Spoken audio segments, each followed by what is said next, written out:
اللهم صل على سيدنا ونبينا ومولانا محمد النبي الأمي وآله وأصحابه وبارك وسلم. اللهم افتح علي فتوح العارفين بحكمتك وانشر علي رحمتك وذكرني ما نسيت يا ذا الجلال والإكرام. صلى الله تعالى على خير خلقه سيدنا محمد وآله وأصحابه أجمعين برحمتك يا أرحم الراحمين.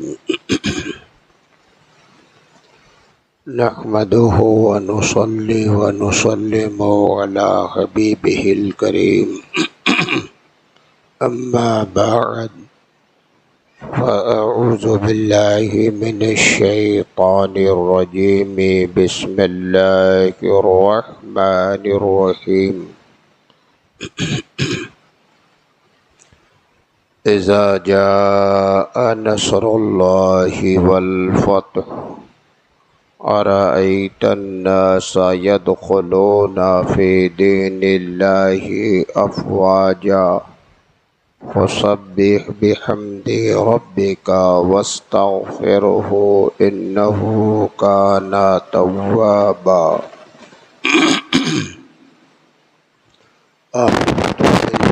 صدق الله مولانا العظيم وصدق رسوله النبي الكريم ونحن على ذلك لمن الشاهدين والشاكرين والحمد لله رب العالمين.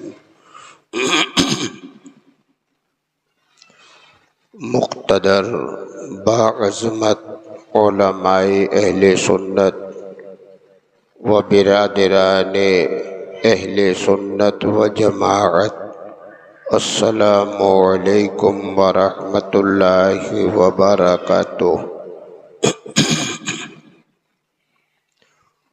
آئیے جی لگا کر سب سے پہلے ہم اور آپ انتہائی محبت کے ساتھ یک زبان و یک خیال ہو کر دارین کے سرور، کونین کے آقا، نبیوں کے امام، رسولوں کے پیشوا، صبح کائنات کے شمس الضحیٰ، شام کائنات کے بدر الدجا، مدنی تاجدار، سرکار ابد قرار، حبیب کردگار، محبوب پروردگار، شفیع روز شمار، اللہ تبارک و تعالی کی تمام دولتوں اور تمام نعمتوں کے اس کی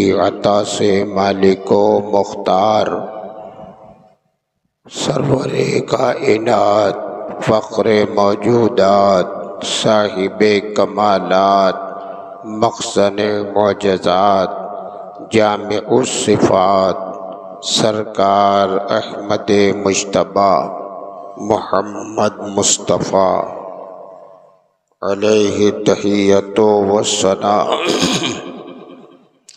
کی بارگاہ بے کس پناہ میں جھوم کر بآواز بلند درود و سلام کا نذرانہ پیش کریں اور سب مل کر پڑھیں. اللہم صلی علی سیدنا و نبینا و مولانا محمد النبی الامی وآلہ و اصحابہ وبارک وسلم. حضرات گرامی، جمعہ گزشتہ میں اسی سورہ پاک کے تعلق سے گفتگو کا سلسلہ جاری ہوا تھا. جو سورہ پاک ابھی آج میں نے پڑھی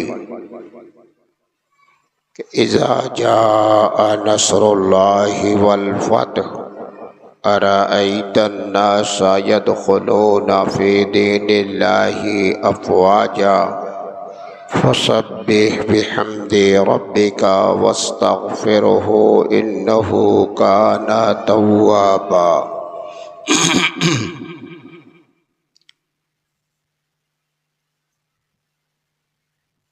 بظاہر سورہ پاک تو مزدئے جافزہ پیش کر رہی ہے، سننے والے صاحبان ایمان کا دل باغ باغ ہو جائے، فرحت و شادمانی سے ہر کوئی جھوم جائے، لیکن در پردہ حقیقت میں یہ سورہ پاک غم و الم، حزن و ملال، رنج و مایوسی کا پیغام دے رہی تھی، جس کی تفسیر حضرت عبداللہ ابن مسعود نے بیان فرمائی، جو آپ نے گزشتہ جمعے میں سنی، اور ہمارے آقا و مولا پیغمبر اسلام حضور صلی اللہ تعالی علیہ وسلم کے وصال پاک کے تعلق سے اس آیت کو مبدا اور اس کا مفہوم بتایا، اور یہ بھی آپ نے سنا کہ میرے خدا نے میرے مصطفیٰ کو کتنا اختیار دے کر بھیجا، کیسے صاحب اختیار بن کر آئے مصطفیٰ، اور اللہ تعالی نے روئے زمین پر 2 مرحلوں میں کسی کو کوئی اختیار نہیں دیا، ایک تو انسان کی اپنی پیدائش کے سلسلے میں، اور دوسرے پھر اس کی اپنی موت کے سلسلے میں، کسی کو کوئی اختیار نہیں۔ جب مرضی مولا ہوگی روئے زمین پر آنا ہی ہے، اور جب زندگی کے دن تمام ہو جائیں گے تو ایک لمحے کی بھی مہلت نہیں ملتی، بس روح قبض کر لی جاتی ہے، آنکھیں بند ہو جاتی ہیں، اور بندے خدا اس دار فانی سے عالم جاویدانی کا سفر کر لیتا ہے۔ کوئی اپنی طاقت، اپنی قوت، اپنی دولت، اپنی فراست، اپنی حکمت، اپنی عقل، اپنے شعور اور اپنی حکمتوں کے ذریعے بھی ان دونوں مرحلوں میں کبھی کامیاب نہیں ہو سکتا، چاہے وہ شہنشاہ اعظم ہو، وقت کا کوئی بڑا سرمایہ دار ہو، دولت مند ہو، امیر ہو، کبیر ہو، منطقی ہو، فلسفی ہو، کوئی بھی ہو، ایک لمحے کے لیے کسی کو مہلت نہیں ملتی۔ وقت مقرر پورا ہوتا ہے، ملک الموت پہنچ جاتے ہیں، بادشاہ ہے، شہنشاہ ہے، تخت و تاج کا مالک ہے، ملک الموت پہنچے اور بادشاہ کہے ذرا 5 منٹ کی مہلت دے دو کہ میرا ابھی فلاں کام باقی ہے، فلاں ایک دستاویز لکھنا ہے، ذرا میں اس کام کو کر لوں پھر تم روح قبض کرنا، تو نہ فرشتے اس کی بات سنیں گے اور نہ اسے کہنے کی مجال ہوگی۔ آتے ہیں فرشتے اپنا کام برملا فوراً کرتے ہیں، روح قبض کرتے ہیں، واپس چلے جاتے ہیں۔ یہ دنیا میں ہر کسی کے ساتھ یہ مرحلہ ہے، یہ معاملہ ہے، کوئی اس سے آج تک بچا نہیں ہے۔ لیکن قربان جائیں اپنے آقا و مولا پر، پیغمبر اسلام کی ذات ستودہ صفات پر، مختار کائنات کے صاحب مختار کائنات کے اختیارات پر اللہ نے کیسا رتبہ بخشا ہمارے نبی کو، کیا شان بخشی ہمارے مصطفیٰ کو، کیسا اللہ نے اختیار دیا مصطفیٰ جان رحمت کو۔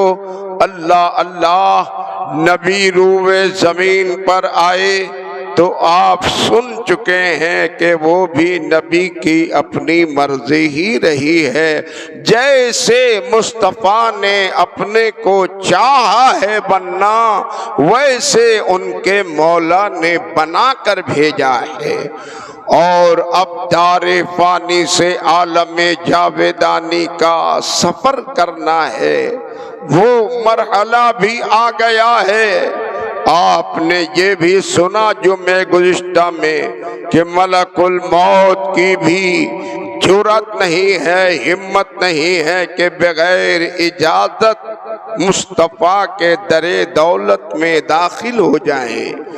باہر کھڑے ہو کر اجازت مانگ رہے ہیں، اور مصطفیٰ کا اختیار تو اختیار ہے۔ ذرا مصطفیٰ کی بیٹی، نبی کی لخت جگر، خاتون جنت فاطمۃ الزہرا کا اختیار دیکھیے۔ باہر کھڑے ہو کر اجازت مانگ رہے ہیں، فاطمۃ الزہرا بیٹی نبی کی منع فرماتی ہے، اجازت نہیں دیتی تو اندر آنے کی مجال نہیں، باہر ہی کھڑے ہیں۔ آواز پہ آواز دیا، سلام پیش کیا۔ سیدہ فاطمۃ الزہرا نے تو یہی سمجھا تھا کوئی عربی، کوئی دیہاتی آیا ہوا ہے، دیدار چاہتا ہے، ملاقات کا تمنائی ہے۔ اندر سے جواب دے دیا تھا کہ والد گرامی شدت بخار میں گرفتار ہے، ملاقات نہیں ہو سکتی، بات کو آنا۔ دوسری بار پھر آنے والے نے سلام کا نذرانہ پیش کیا، حضرت فاطمہ نے وہی جواب لوٹا دیا، ملاقات نہیں ہو سکتی، بات کو آنا۔ تیسری بار پھر سلام کا نذرانہ پیش کیا، حضرت فاطمہ نے پھر وہی جواب دے دیا، بات کو آنا، ملاقات مشکل ہے۔ میرے پیغمبر نے آنکھیں کھول دیں اور نبی نے ارشاد فرمایا، فاطمہ کون ہے؟ عرض کیا، ابا جان، لگتا ہے کوئی عربی، کوئی دیہاتی، کوئی دور دراز کا رہنے والا آیا ہے، آپ سے ملاقات چاہتا ہے، شرف ملاقات حاصل کرنا چاہتا ہے۔ میں بار بار منع کر رہی ہوں، آپ شدت بخار میں گرفتار ہیں، لیکن وہ بار بار تمنائی بنا ہے، لوٹ کر نہیں جاتا۔ کہ میرے پیغمبر نے سنا تو سن کر نبی نے ارشاد فرمایا، اے فاطمہ، وہ آنے والا کوئی دیہاتی نہیں، عربی نہیں، وہ ملک الموت آئے ہوئے ہیں، انہیں اجازت دے دو کہ وہ اندر داخل ہو جائیں۔ اللہ اللہ، فاطمہ کا اختیار دیکھیے۔ نبی نے یہ نہیں فرمایا کہ آؤ بھائی ملک الموت اندر آؤ، بیٹی نے سمجھا نہیں تھا، غلطی ہو گئی، معاف کر دو۔ نبی نے یہ نہیں کہا، بلکہ نبی نے اپنی بیٹی فاطمہ سے فرمایا کہ اجازت دے دو فاطمہ، تو ملک الموت اندر آئیں گے۔ گویا میرے نبی نے رہتی دنیا یہ پیغام دے دیا، میرے اختیار پر باتیں کرنے والوں، ارے پہلے میری بیٹی کا اختیار دیکھو، بیٹی کے اختیار کا اندازہ لگاؤ، پھر اس کے باپ کے اختیار کو دیکھنا۔ جب ان کے گدا بھر دیتے ہیں شاہان زمانہ کی جھولی، محتاج کا جب یہ عالم ہے، مختار کا عالم کیا ہوگا؟ حضرت فاطمۃ الزہرا سے نبی نے فرمایا کہ اجازت دے دو کہ اندر آ جائیں۔ حضرت فاطمہ نے اجازت دیا تو ملک الموت اندر داخل ہوئے، بارگاہ مصطفیٰ میں حاضر ہو گئے۔ اللہ کے پیارے نبی نے ارشاد فرمایا کیسے آنا ہوا تمہارا؟ اللہ اللہ، دنیا میں کوئی ایسے بات کر سکتا ہے؟ کرتا ہے ملک الموت سے؟ یہ میرے مصطفیٰ کا اختیار ہے۔ تو ملک الموت عرض کرتے ہیں یا رسول اللہ، خلاق عالم کی رحمت مشتاق ہے، آپ کی روح مقدس کو لے چلنے کا پروگرام ہے۔ اللہ کے پیارے نبی، میرے مولا نے مجھے آپ کی خدمت میں بھیجا ہے اور رب نے یہ کہلا بھیجا ہے کہ اے نبی، آپ چاہیں تو دنیا میں ابھی رہیں اور آپ چاہیں تو آپ کے استقبال کے لیے رحمت تیار ہے اور سارا انتظام کیا گیا ہے۔ افلاک کی بلندیوں کو سجا دیا گیا ہے، قندیلیں روشن کر دی گئی ہیں، فرشتوں کی جماعت استقبال کے لیے صف بستہ ہے، جنت کے دریچوں کو سجا دیا گیا ہے، سارا انتظام ہے۔ روح مصطفیٰ کی اب یہاں سے روانگی ہونی ہے، نبی آپ کی مرضی پر ہے، جیسی اجازت ہو ویسا میں کام کروں۔ اللہ اللہ، شان مصطفیٰ دیکھیے۔ اختیار پر باتیں کرنے والوں، میرے نبی کا اختیار دیکھو۔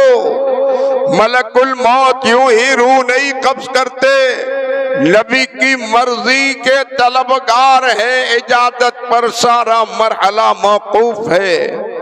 تو نبی نے بھی اپنے اختیار کو ظاہر فرمایا اور یہ نہیں فرمایا کہ ہاں ٹھیک ہے آئے ہو تو اپنا کام پورا کرو، بلکہ میرے پیغمبر نے ملک الموت کی فریاد پر آپ نے ارشاد فرمایا اے ملک الموت، یہ بتاؤ کہ تم تو آ گئے، یہ جبریل کہاں ہے؟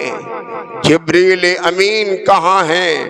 تو عرض کیا ملک الموت نے اللہ کے پیارے نبی وہ بھی ابھی آنے ہی والے ہیں۔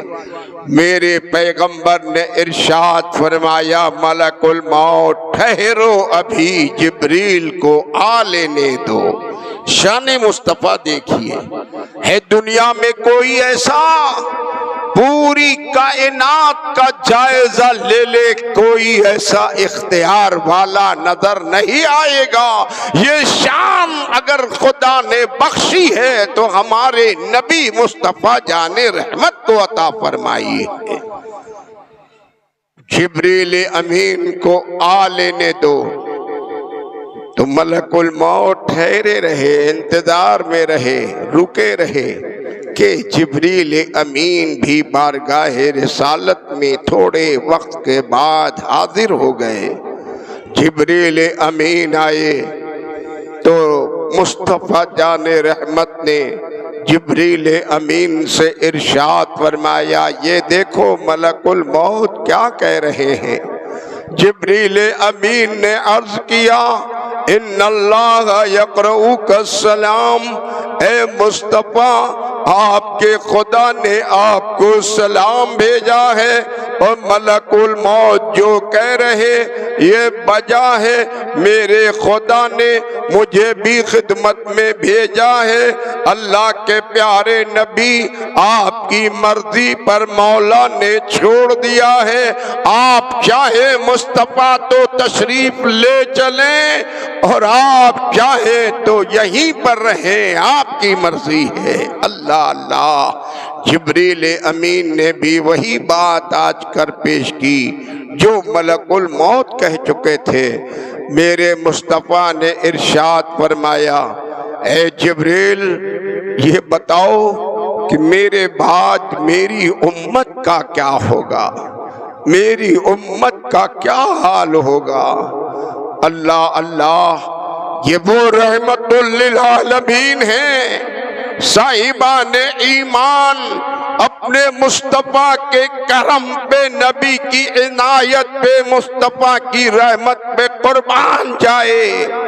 جس دن نبی روئے زمین پر آئے تھے تو آنے کے بعد سب سے پہلے پیشانی کو خم کر کے سجدے میں رکھ کر اپنی امت کی بخشش کے تمنائی ہوئے تھے، اور مصطفیٰ جان رحمت نے یہی کہا تھا، رب ہب لی امتی، رب ہب لی امتی۔ اور اللہ تعالی نے ارشاد فرمایا تھا، میں مصطفیٰ میں نے تمہاری امت کو تمہارے حوالے کر دیا، بخش دیا۔ اور آج اس دار فانی سے جانے کا وقت آ گیا ہے۔ ایسے وقت میں اور کوئی ہوتا، کسی کو اپنے بیٹے کی فکر ہوتی ہے، بیوی کی ہوتی ہے، بیٹیوں کی ہوتی ہے، مال و جائیداد کی ہوتی ہے، دولت، کاروبار، تجارت کی فکر ہوتی ہے، لیکن قربان جائے اپنے مصطفیٰ کی رحمت و کرم نوازی پر۔ کیسے اخیر وقت میں بھی مصطفیٰ کو اگر کسی کا خیال ہے تو اپنی امت کی بخشش اور رہائی و نجات کا خیال آ رہا ہے۔ ارشاد فرمایا مصطفیٰ نے، بتاؤ جبریل میری امت کا میرے بعد کیا حال ہوگا۔ جبریل امین نے بارگاہ رب قدیر میں عرض کیا، مولا تیرے محبوب اپنی امت کی محبت اور الفت میں بے قرار ہیں، ان کو امت کی ضمانت بخشش کی چاہیے کہ پروردگار عالم نے ارشاد فرمایا، جبریل کہہ دو میرے محبوب سے، اے مصطفیٰ پریشان نہ ہو، آپ کا رب آپ کی امت کو آپ کی شفاعت کی بنیاد پہ بخش دے گا، انہیں رہائی دے دے گا، اور آپ کا مولا اتنا دے گا، اتنا دے گا کہ آپ راضی ہو جائیں گے۔ وَلَسَوْفَ يُعْطِيكَ رَبُّكَ فَتَرْضَىٰ، تمہارے رب کی عطا تمہارے ساتھ اس وقت تک جاری رہے گی جب تک کہ مصطفیٰ تم راضی نہ ہو جاؤ۔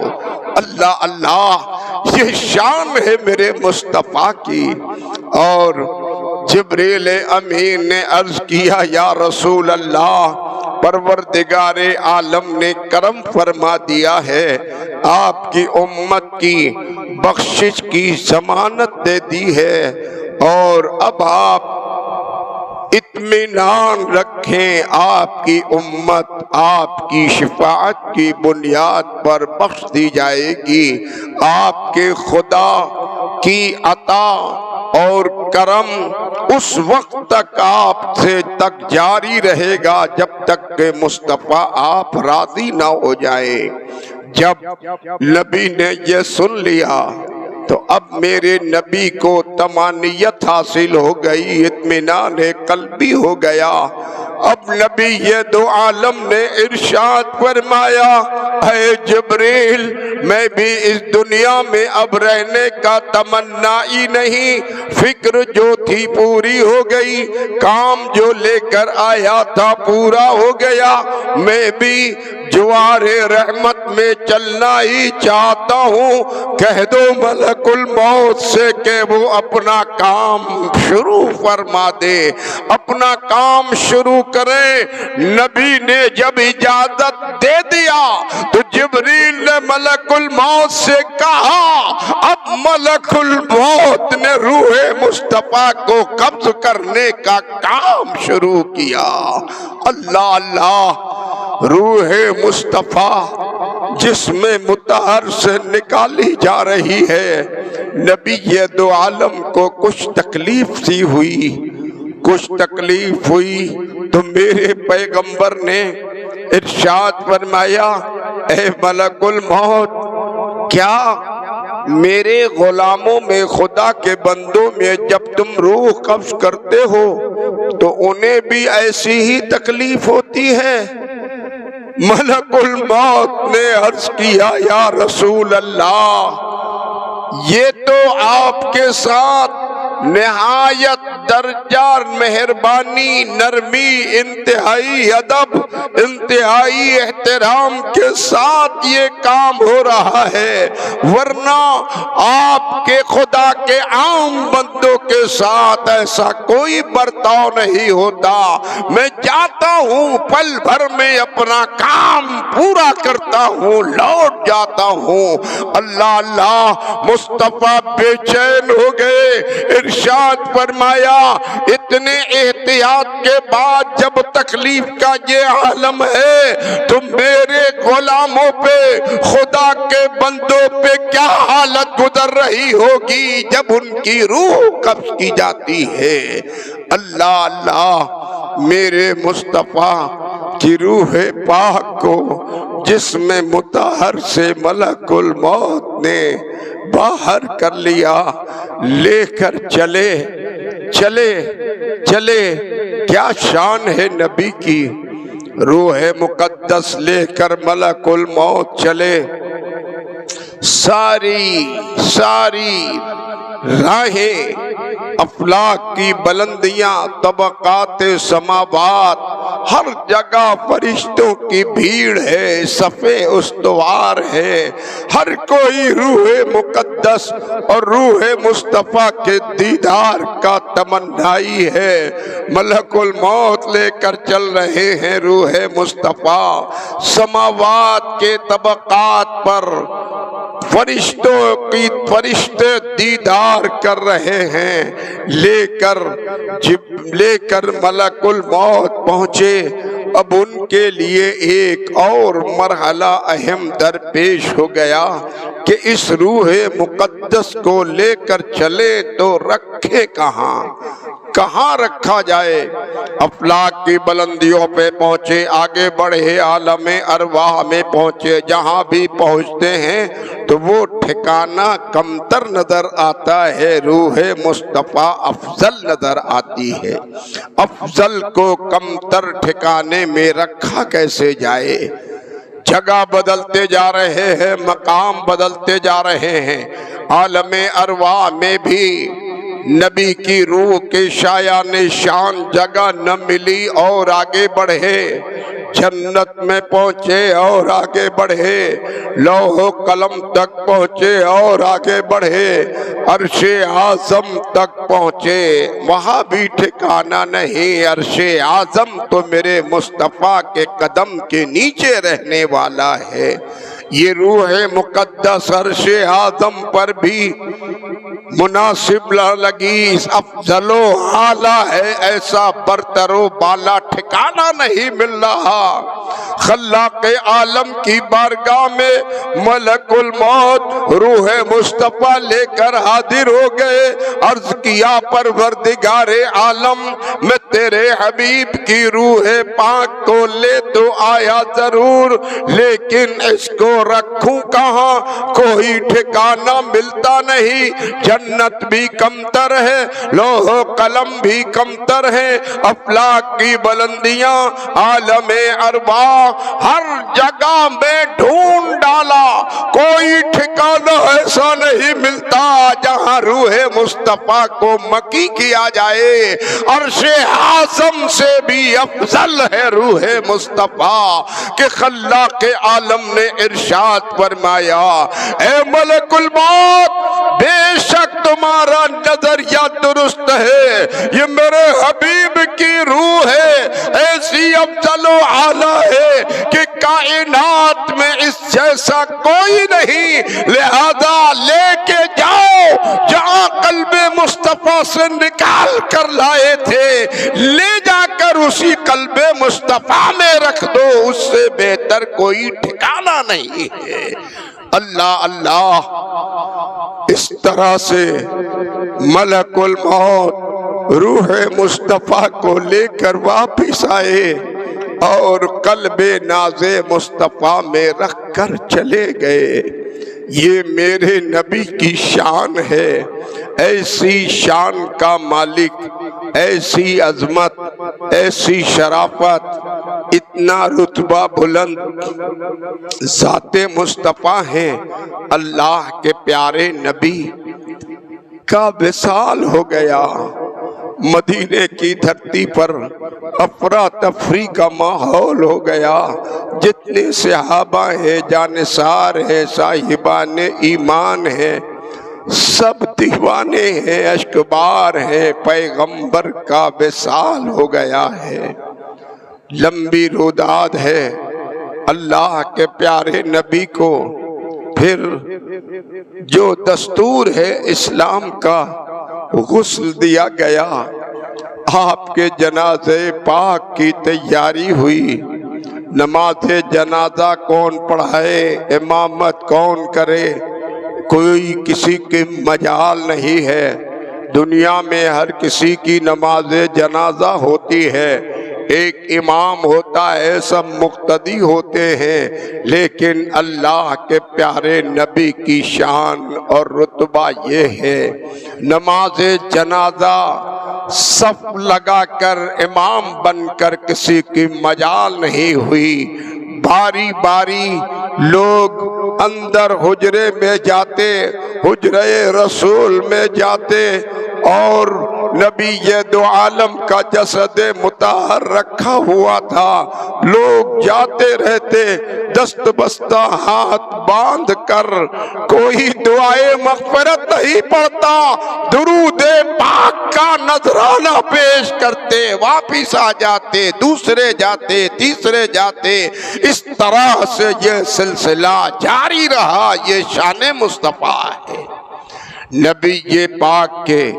جسم مطہر کو غسل دیا گیا۔ غسل پاک کی بھی کیا شان ہے، اللہ کا فضل و کرم، اس کا احسان ہے کہ آپ کے غسل پاک کی شرافت و عظمت کے تعلق سے بھی بڑا ہی نرالا معاملہ ہے، جس کو کہ آپ کے لاڈلے لخت جگر نور نظر، پیروں کے پیر میروں کے میر، روشن ضمیر ہم سب کے دستگیر، مذہب کی توقیر، ملت کی جاگیر، طریقت کی تفسیر، پیر لاسانی شاہ باد لامکانی، قندیل نورانی، غوث سمدانی، حضرت سرکار شیخ معیز الدین عبد القادر جیلانی، سرکار غوث اعظم نے حل کیا ہے۔ وقت اجازت نہیں دے رہا، آپ انشاءاللہ جمعہ آئندہ میں سرکار غوث اعظم کی شان و عظمت اور ان کی ولایت و کرامت، عطائے مصطفیٰ، عطائے خداوندی کے تعلق سے گفتگو سنیں گے۔ یہ مبارک مہینہ سرکار غوث اعظم کا ہے، جیسے ہمارے مصطفیٰ شان والے ہیں، ویسے ہی نبی کے لاڈلے غوث اعظم بھی نرالی شان والے ہیں۔ مزید گفتگو آپ آئندہ سنیں گے۔ وآخر دعوانا ان الحمدللہ رب العالمین۔ السلام علیکم۔